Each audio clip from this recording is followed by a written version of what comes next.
Welcome back to the channel, y'all. My name is Aiden, for y'all that don't know me, and today I'm bringing you day trading reflection video number 17. And guys, I hope your week is going better than mine is right now.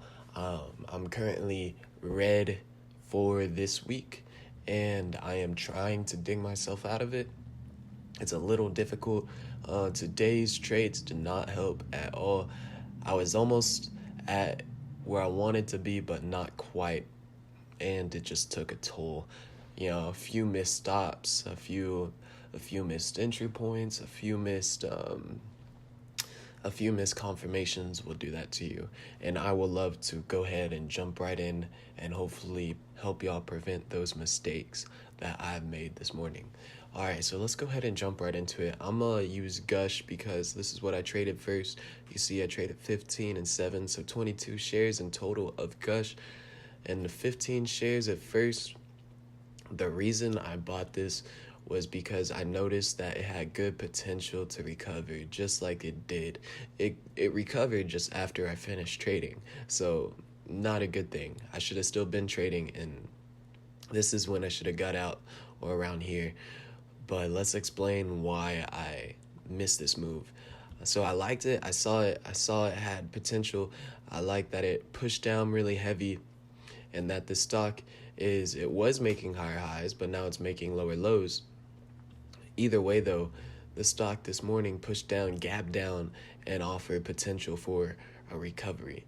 And that's what I was trying to get. That's what I was trying to buy with these two right here. So it pushed down, it pushed up, consolidated a little bit. I bought in at the top of this candlestick at 35.26.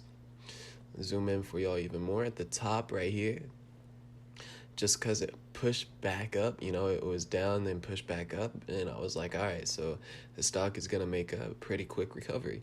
And it did not. It just kept consolidating and then pushed down. This one, it hit my stop right here. Not a big loss. So from 26 to 93. Oh, that was my big loss. Okay. So that was my almost 1% loss. I couldn't get my stop quick enough, or I was too slow on it. And so this stop loss took me a while because it pushed down already to the 1%, then pushed back up, and then came back down. And that's where I had my stop. So about 0.9% stop loss with this share size. Definitely took a hit on my first trade. It was about, I don't know, a $6 loss, somewhere in there. And then for the 7 shares, this one, I was just trying to get back. It was still happening. I knew the reversal was still happening. I just could not get my entry point right. That was the whole problem. It's just timing and my entry point. I traded here, the MACD, the RSI. You can see both of these. See how the RSI just pushed out? I saw that. It came back and bounced up. I liked that. Not bad. It just took a much slower and a much longer route to the overextended side. You see, this is where I try to get in. And try to get in somewhere in here when it's down below the 30 mark for the RSI. And that means it's just in its extreme. I like those because then it has a lot more potential, unless it's like this and it takes a while. I like getting in sometime when the MACD is converging, before or after. You can see I bought both of these, one before and one after. It doesn't really matter if the MACD is converging or not. If you buy in before or after, it's all about your timing still. It matters about the pattern of the stock itself. In this pattern, it was up, down, down, and if you could see that, if you can notice that, and you can use that to your advantage. Instead of buying here at the very top, which is what I was doing, 35.33, let's find that. 35.33, which was about here, you should have known to buy down here, or down here, or down here. Like, it just makes sense, and it just takes time to develop that. You can even draw a trend line if you want to help you identify these patterns, just like this. And there you go. You can see, let's try to, I can't really draw it where it will break out because the resistance point is a little rough. And that was another thing. I couldn't really identify my resistance. So when that happens, I usually just go to the 5-day, 5-minute and find the last resistance point on this one. I'll be about there. There you go. So using that, you can see that's just like the average resistance point right across there. And then you could have known where to buy in or see it more better. It's just something that takes time to develop, and you might not even use trend lines. You might use something else to help you identify where the supports and the resistances are in a stock, and I felt like I was really slacking on that today. And I will work on that to get better at identifying those supports and resistances and the timing and whatnot. So you can see there's Drip, the inverse of Gush, and then I also traded NUGT. So let's go ahead and hop into NUGT and what I thought was going on here, because I automatically lost money on this trade and I felt terrible. That terrible feeling in your stomach when you knew you messed up. So maybe it would be better to see on JDST, because JDST is uptrending. So I try to look for these stocks that are uptrending. I would have preferred to trade JDST looking back on it right now, just because it was uptrending. It was a little more difficult to see which stock was uptrending earlier, because it was going up, going down, and I believe I traded on that first downslide. Yeah, so as JDST went down, you can see here it went up, and as JDST started going back up, you can see NUGT went ahead and went back down. Just like that, and I was trying to trade while JDST hopes it would go down like that. It was about right there. You could get specific with it. You could find the time.